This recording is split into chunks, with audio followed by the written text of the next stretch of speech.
ఇది ఆప్షన్స్ ట్రేడింగ్లోని మొదటి పిల్లర్ అయిన డెల్టా గురించిన క్విక్ సమ్మరీ.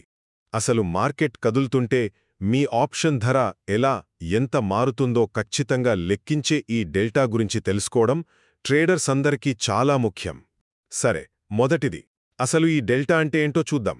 సింపుల్గా చెప్పాలంటే, నిఫ్టీ లాంటి అండర్లయింగ్ అసెట్ ఒక్క పాయింట్ పెరిగితే మీ ఆప్షన్ ధర ఎంత మారుతుందో ఇదే చెప్తుంది.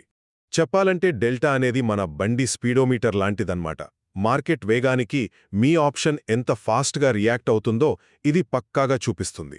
ఇక రెండవది, ఆప్షన్ని బట్టి ఈ డెల్టా వాల్యూస్ మారుతూ ఉంటాయి. ఉదాహరణకి at the money call option delta 0.5 ఉంటుంది.